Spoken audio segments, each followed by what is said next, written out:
Hi everybody, Todd Martin here again. And today's topic is negative habits, something we all have if we're honest with ourselves.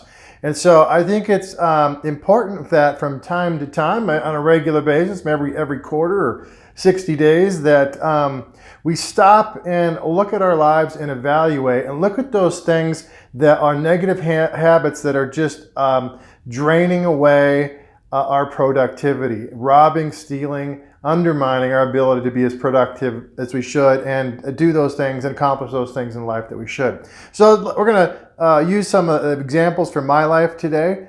So one of the things that I know I struggle with in terms of a habit is I tend to let my office get too disorganized. And the more disorganized it gets and the more stuff and files around and things that haven't been cleaned up and etc. and put away, the harder it is for me to be productive. So I lose productivity time. And then my tendency is rather than go in and take the time to clean it up, I want to stay on task with my project, so I take it and move it to another desk or another table or another Starbucks.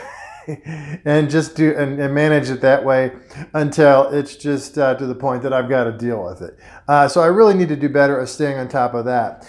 Number two, another thing that holds me back is holding on to too much stuff. It creates clutter in the office, clutter throughout the house, more things to take care of, manage, store, and all of that stuff just weighs on your resources by just having that clutter and stuff around. So another one of the things that I need to address. Now, in my defense on that, it seems like as soon as I get rid of something that I've been holding on to for a long time and just storing it, it's in the way or whatever, then I find out in the next few days or week, I needed that, and then I got to go buy one. So I'm not sure how that works, but it seems to work that way. Number three is the bad habit of not really being present with people.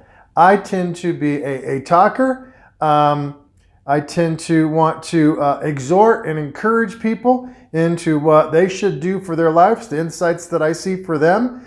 And I really need to, especially with family and friends, not spend most of my time immediately running to a solution for them, but spending more time just listening and just being present. And number four is I need to work on better planning ahead and time block for the important people in my life, especially my family. Over the last years, for as long as I remember, I was struggling with Lyme disease. I didn't realize what I was dealing with, but it just wreaks havoc on your adrenal system and your energy, your blood sugar, your ability to think straight, and your ability to be productive. And so I would tend to not be as near as productive as I should be during the hours that I was working. So I would work later hours into the evening, weekends, etc., just trying to make up for that lost productivity with another cup of coffee. And so I would never time block because for my family, because I always was behind the eight ball. I was always behind on the work that I needed to get done.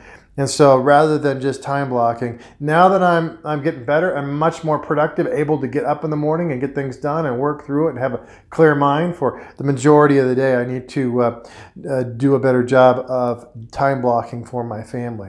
So these are just some examples from my life, but you probably have some of these types of things in your life that are as well. Just things that are undermining your productivity and the type of life that you would like to have and like to enjoy. So, my suggestion or what I'm going to do, maybe it will be a benefit to you, is to take some time today or this week and sit down and think about those top 2, 3, 4 things that have been just not good for you. Been keeping you away from having the productivity that you want in your life, and list those down and then begin an action plan for being able to turn that around and get rid of that negative influence in your life.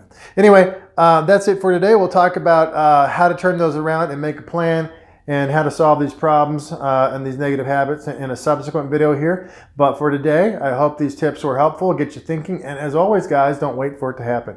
Go out and make it a great day.